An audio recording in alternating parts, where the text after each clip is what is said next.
Oh Lord, I am so not ready for this. Hold up.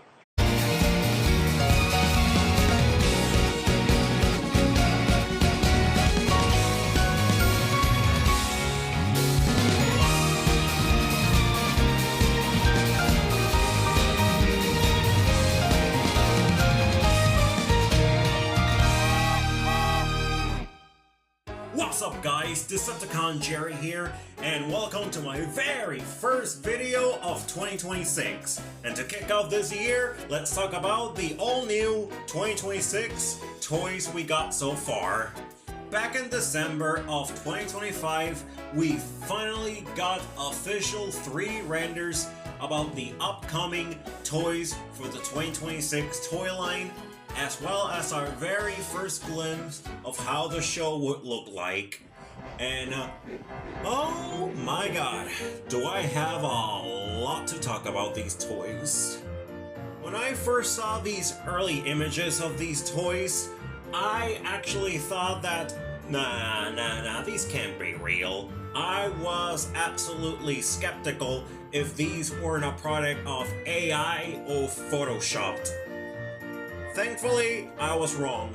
These are actual official 3D renders, and an absolute improvement of what we got previous in all engines go. But on the other hand, the faces on these engines are... oh lord. They're, let's just say they look pretty off and, kinda creepy on some characters.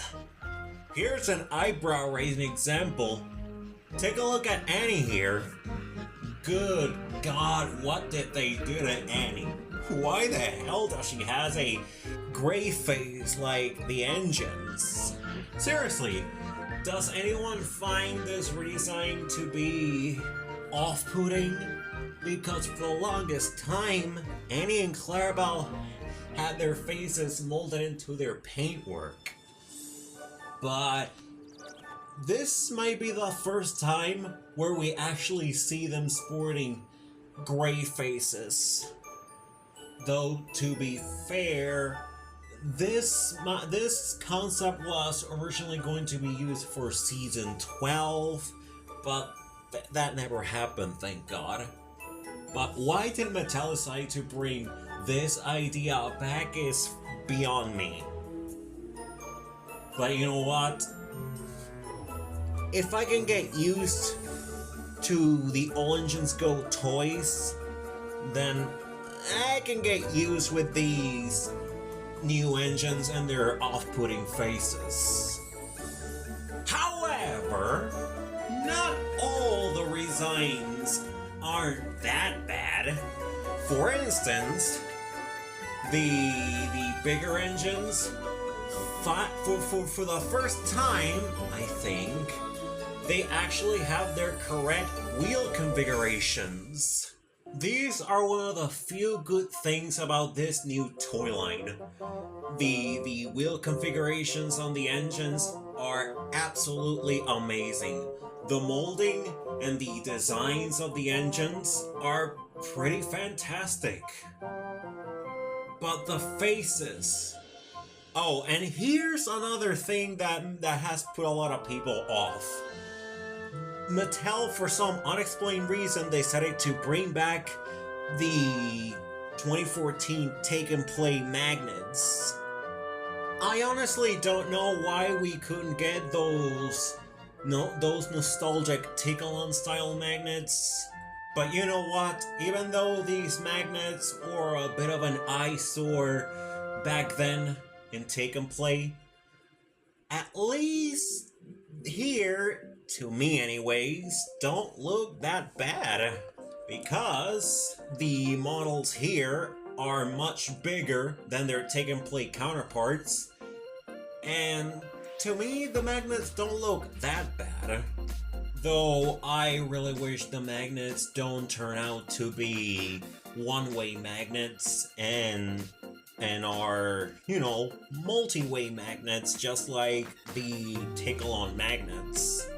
And as for Nia, well, I'll be honest, this new toy is much better than the previous 80th anniversary toy that we got last year, because unlike that one, this one is much longer, it has the right wheel configuration, and it's far more detailed and much more accurate to her CGI model.